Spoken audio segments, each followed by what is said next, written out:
अक्सर जब बच्चे गलतियां करते हैं तो घर के बड़े बुजुर्ग उनको सही रास्ते पे लाने की कोशिश करते हैं। लेकिन जरा आप खुद ही सोच के देखिए कि अगर बच्चों के साथ बड़े बुजुर्ग भी गलतियां करने लगे तो फिर क्या होगा। आज की सच्ची घटना में भी एक पिता अपनी बेटी को सही रास्ते पे लाने के लिए खुद एक ऐसे सफर पे चल पड़ता है कि जिस वजह से दो लोग हमेशा के लिए इस दुनिया को ही नहीं छोड़कर चले जाते हैं, बल्कि उसके बाद कई अन्य लोग सलाखों के पीछे भी चले जाते हैं। सच में दोस्तों, आज की जो सच्ची घटना है ये आपको भी कहीं ना कहीं हैरान करने वाली है। नमस्कार, मेरा नाम जितेंद्र कुमार, आप देख रहे हैं स्टडी सफर तक। वीडियो को लाइक और चैनल को सब्सक्राइब जरूर कीजिएगा। आज की जो सच्ची घटना दोस्तों आपको बताने वाला हूँ, दरअसल यह घटना होता है उत्तर प्रदेश की। उत्तर प्रदेश का एक शहर पड़ता है अलीगढ़, और इसी अलीगढ़ का एक थाना लगता है सिविल लाइंस, और सिविल लाइंस थाने के अंतर्गत एक गाँव पड़ता है जमालपुर, और इसी जमालपुर गाँव का रहने वाला शकील अहमद। अब शकील के परिवार में उसकी पत्नी के अलावा 7 बेटे हैं, जिसमें बड़ा बेटा सलमान और दूसरा बेटा आमिर। सलमान जो अपने पिता के साथ ही इलेक्ट्रिशियन का काम करता है, तो वहीं आमिर टाइल्स लगाने का काम करता है। आमिर जिसकी उम्र होती है करीब 25 वर्ष के आसपास।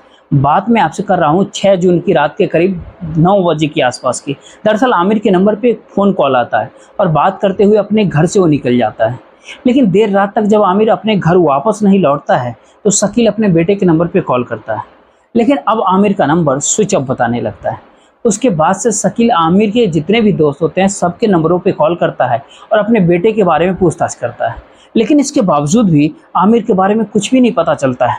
और देखते ही देखते पूरी रात बीत जाती है, और अगली सुबह तक जब आमिर न तो अपने घर लौटता है और न ही उसका मोबाइल ऑन होता है। लेकिन तभी अगले दिन 10 बजे के दिन के आसपास अलीगढ़ के भमोला रेलवे ट्रैक के ऊपर एक लड़के की लाश पुलिस को मिलती है।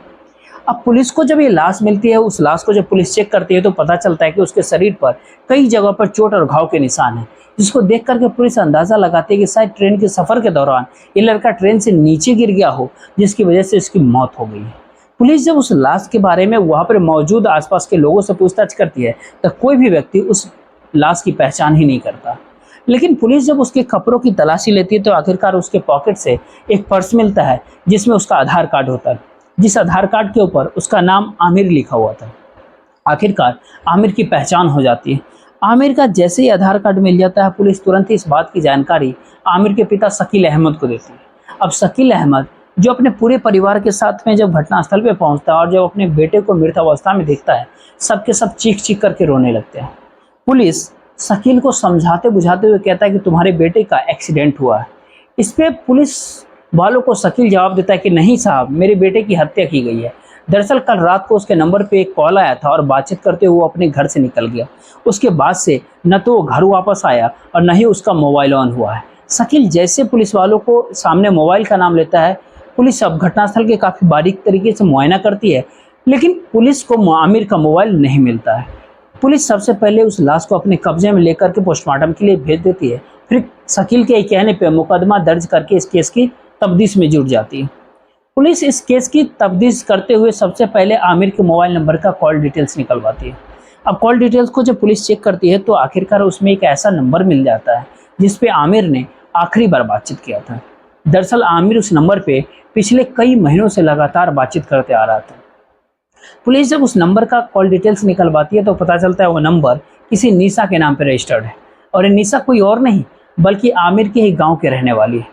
निशा के अब्बू का नाम होता है फिरोज अली और माँ का नाम होता है नूरजहां बेगम। अब पुलिस को जैसे इस तरह का डिटेल्स मिल जाता है, पुलिस अब निशा से पूछताछ करने के लिए निशा के घर पे जाती है तो पता चलता है निशा के घर पे बाहर दरवाजे पे ताला लटका हुआ है और उसके घर का कोई भी सदस्य वहाँ पे मौजूद ही नहीं है। अब पुलिस जैसे इस तरह का नज़ारा देखती है, पुलिस को भी अब कहीं ना कहीं निशा के परिवार वालों को लेकर शक पैदा हो जाता है। उसके बाद से पुलिस अब निशा के पूरे परिवार वालों को ढूंढना शुरू कर देती है।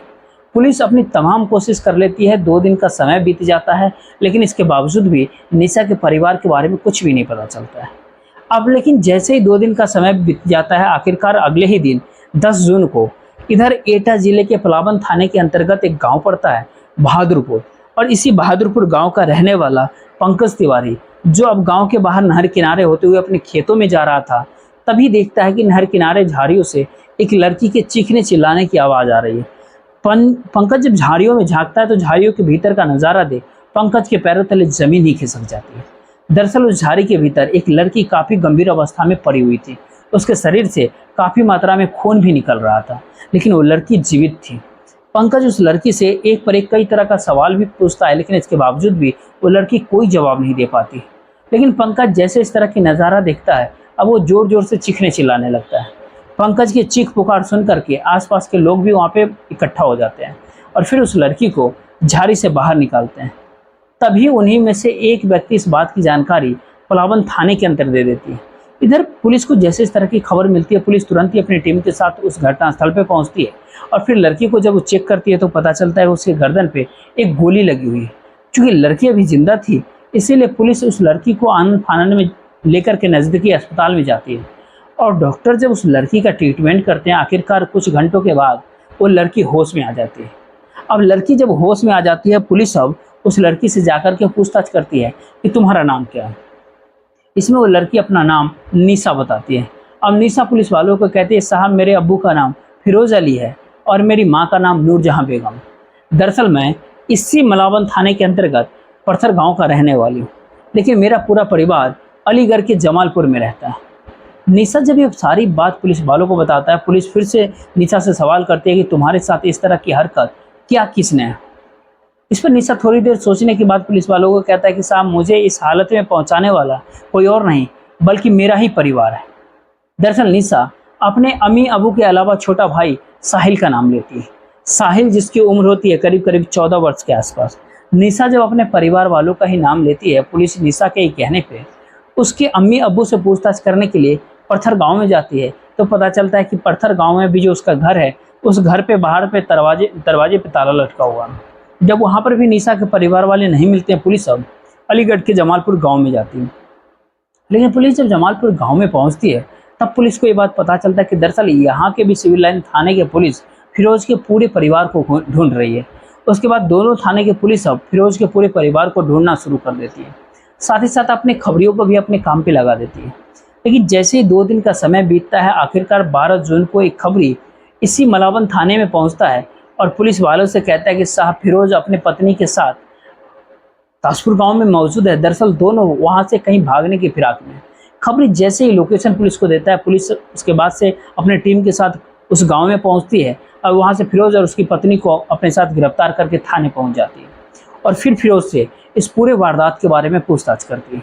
फिर फिरोज भी बिना किसी शक्ति दबाव के अपनी सारी सच्चाई को कबूल कर लेता है। लेकिन फिरोज जब इस पूरी घटनाक्रम का खुलासा करता है तो सच में इसको सुनने के बाद खुद पुलिस वाले भी कुछ देर तक फिरोज और उसकी पत्नी की तरफ देखते ही रह जाते हैं। फिरोज जो अपने पूरे परिवार के साथ अलीगढ़ के जमालपुर गांव में रहता है और राजमिस्त्री का काम करता है। दरअसल काम के दौरान ही एक दिन फिरोज की मुलाकात आमिर से होती है, क्योंकि आमिर भी टाइल्स लगाने का काम करता है। उसके बाद से आमिर और फिरोज दोनों एक साथ ही काम करने लगते हैं।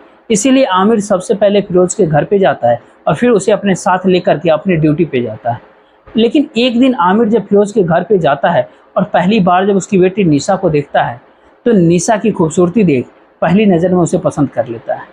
उसके बाद से आमिर जब भी फिरोज के घर पे जाता है, किसी तरह से मौके निकाल कर निशा की तरफ वो देख ही लेता है। बार बार जब निशा की तरफ वो देखने लगता है तो निशा को भी समझने में देर नहीं लगता है कि आमिर उसको पसंद करने लगा। दरअसल निशा भी कहीं ना कहीं आमिर को पसंद कर लेती है। उसके बाद से जैसे ही कुछ दिन का समय बीतता है, एक दिन आखिरकार आमिर अपने दिल की बात निशा से कह देता है। आमिर जैसे ही अपने प्यार का इजहार निशा से करता है, निशा भी उसके प्यार को एक्सेप्ट कर लेती है। उसके बाद से आमिर और निशा के बीच में प्रेम प्रसंग शुरू हो जाता है। दोनों के बीच में जब प्रेम प्रसंग शुरू होता है, उसके बाद से निशा और आमिर फ़ोन कॉल पे एक दूसरे से बातचीत ही नहीं करते हैं, बल्कि जो भी मौका मिलता है एक दूसरे से मुलाकात भी करते हैं। लेकिन जैसे ही कुछ महीने का समय बीतता है, आखिरकार एक दिन इस बात की जानकारी निशा के परिवार वालों को पता चल जाता है। अब निशा के अब्बू फिरोज को जैसे इस तरह की बातें पता चलता है, फिरोज अपनी बेटी की पूरी तरह से पिटाई करता है। साथ ही साथ निशा के ऊपर पाबंदी भी लगा देता है, जिसके वजह से निशा के घर से बाहर निकलना बंद हो जाता है। इसीलिए चाह करके भी निशा और आमिर एक दूसरे से मुलाकात नहीं कर पाते हैं। लेकिन दोनों जब एक दूसरे से मिलने के लिए एकदम से बेकरार हो जाते हैं, तभी एक दिन मौका निकाल कर आमिर से जाकर के मुलाकात कर लेती है निशा। और निशा आमिर से तो मुलाकात कर लेती है, लेकिन फिर इस बात की जानकारी फिरोज को पता चल जाता है। फिरोज को जब पूरा विश्वास हो जाता है कि उसकी बेटी निशा अब उसकी बात नहीं मानने वाली है, आखिरकार फिरोज अपने साले इश्तियाक को अपने घर पे बुलाता है और फिर इश्तियाक से कहता है कि तुम ही अपनी भांजी को समझाओ। इश्तियाक भी निशा को काफ़ी समझाने की कोशिश करता है, लेकिन निशा अपने परिवार वालों की एक भी बात सुनने के लिए तैयार ही नहीं होती है। हालांकि इसके बावजूद भी फिरोज का पूरा परिवार निशा के ऊपर काफ़ी दबाव डालने लगता है, जिसकी वजह से निशा चाह कर के भी आमिर से मुलाकात नहीं कर पाती है। 6 जून की रात्रि के समय निशा के पूरा परिवार खाना वाना खाने के बाद छत पे सोने के लिए चला जाता है। उस रात को निशा के मामा इश्तियाक भी मौजूद था घर पे। निशा जब देखती है कि उसके पूरा परिवार छत पे गहरी नींद में सो रहा है, तो निशा को मौका मिल जाता है। करीब रात के करीब 10 बजे के आसपास आमिर के नंबर पे कॉल करती है, फिर उसको मिलने के लिए अपने घर पे बुलाती है। इधर आमिर भी निशा से मिलने के लिए काफ़ी बेताब बेकरार हो उठा था। आखिरकार आमिर को जब ये मौका मिलता है, करीब रात के 11 बजे के आसपास निशा के घर पे पहुंच जाता है। निशा जो अपने घर का दरवाज़ा पहले से ही खोल रखी थी। आमिर जब निशा के घर में पहुंचता है, निशा उसका हाथ थाम कर कमरे के भीतर लेकर चली जाती है। फिर दोनों बैठ कर के बातचीत करने लगते हैं। लेकिन थोड़ी ही देर के बाद निशा के मामा इश्तियाक के नींद खुल जाती है और वो बाथरूम करने के लिए छत से उतरकर नीचे की तरफ आता है। नीचे जब वो आता है, निशा और आमिर को बात करते हुए सुन लेता है। जैसे ही आवाज़ सुनाई देता है, इश्तियाक अपने जीजा और बहन को भी नीचे बुला लेता है। साथ ही साथ निशा का छोटा भाई साहिल भी नीचे उतर कर आ जाता है। अब जैसे ही सब नीचे उतर करके आते हैं और अपने सामने जब आमिर को देखते हैं, उसको पकड़ करके लाठी डंडों से बुरी तरीके से पहले रूम में पिटाई करते हैं। आमिर की जब पिटाई करते हैं, निशा उसको बचाने की भी कोशिश करती है, लेकिन निशा का पूरा परिवार आमिर की पिटाई करने के बाद आखिरकार उसका गला दबाकर वहीं पर हत्या कर देता है। आमिर की जब मौत हो जाती है, उसी रात को फिरोज अपने साले इश्तियाक के साथ आमिर की लाश को लेकर के इसी अलीगढ़ के भवोला रेलवे स्टेशन पे जाता है। रेलवे लाइन पे ही आमिर की लाश को डाल करके वहाँ से अपने घर चला जाता है। अपने घर पे जब वो पहुँचता है, उसी रात को ही सब के सब अपने घर से बाहर निकलते हैं, दरवाजे पे ताला लगा देते हैं। फिर फिरोज अपने पूरे परिवार के साथ एटापा जिले के पार्थर गांव में पहुंच जाता है। दरअसल फिरोज को लगता है जब निशा वहां से हट जाएगी, कुछ दिनों के बाद आमिर को भूल जाएगी। लेकिन पार्थर जब अपने पैतृक घर पे पहुंचता है, निशा को काफ़ी समझाने की कोशिश करता है, लेकिन निशा अपना मुंह बंद करने के लिए तैयार ही नहीं होती है, जिसको लेकर के फिरोज के पूरे परिवार को डर सताने लगता है कि निशा की वजह से सब के सब पकड़े जाएंगे।